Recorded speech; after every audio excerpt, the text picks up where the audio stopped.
بسم الله الرحمن الرحيم. بسم اللہ الرحمن الرحیم لک الحمد یا اللہ اما بعد فاعوذ باللہ من الشیطان الرجیم بسم اللہ الرحمن الرحیم ان اللہ وملائکتہ یصلون علی النبی یا ایہا الذین آمنوا صلوا علیہ وسلموا تسلیما۔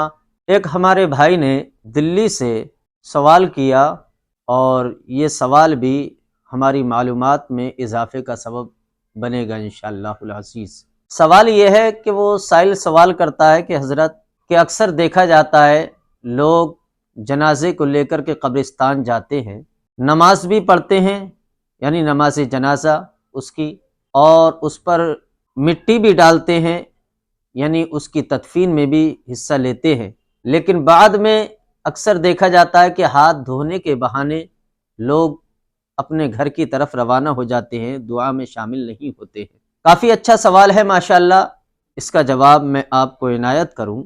اس کا جواب یہ ہے، سب سے پہلے تو یوں سمجھ لیں کہ اللہ کے رسول صلی اللہ علیہ وسلم نے ارشاد فرمایا کہ کسی نے اگر کسی کی نماز جنازہ پڑھی تو 1 قیرات ثواب اس نے پایا۔ 1 قیرات کہا جاتا ہے یعنی احد پہاڑ کے برابر۔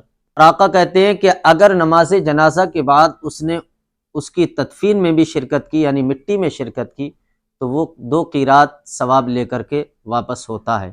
تو یہاں پر میں آپ کو بتا دوں کہ نماز جنازہ پڑھنا، مٹی میں شامل ہونا، یہ تو حدیث سے رسول سے ثابت ہے۔ رہا دعا کا مسئلہ، دعا کا مسئلہ یہ ہے کہ اگر آپ شامل ہو جاتے ہیں تب تو ٹھیک ہے، اور اگر نہ بھی شامل ہوئے تو کوئی شریعت کی طرف سے کوئی گرفت نہیں اور کوئی حرج بھی واقع نہیں ہوگا، اس لیے کہ فقہائے کرام نے فرمایا ہے کہ اگر کوئی کسی کے جنازے میں گیا، اگر صرف نماز جنازہ پڑھ کر کے واپس ہو رہا ہے تو اسے چاہیے کہ اگر کوئی کام ہے تو میت کے ولی سے اجازت لے کر کے گھر جائے۔ فقہا فرماتے ہیں کہ اگر وہ جنازے کے بعد مٹی میں بھی اگر شامل ہو گیا تو فقہا کہتے ہیں کہ اب اسے اجازت لینے کی میت کے ولی سے ضرورت نہیں ہے۔ تو ظاہر سی بات ہے کہ یہاں پر 2 چیزوں کا ذکر کیا گیا، ایک تو یہ کہ نماز جنازہ، دوسرا مٹی میں شرکت کرنا۔ صرف نماز جنازہ پڑھ کر کے اگر واپس ہوتا ہے تو میت کے ولی سے اجازت لے، اور اگر نماز جنازہ کے بعد مٹی میں بھی شامل ہو جاتا ہے تو اب اسے اجازت کی ضرورت نہیں ہے۔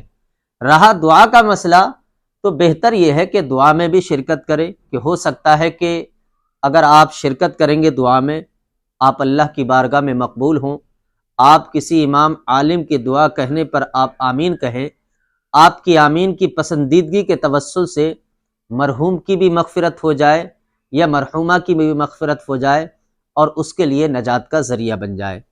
اللہ تعالی ہم سب کو نیک عمل کی توفیق عطا فرمائے اور شریعت اسلامیہ کے اصول و ضوابط پر صحیح طریقے سے عمل کرنے کی توفیق عطا فرمائے۔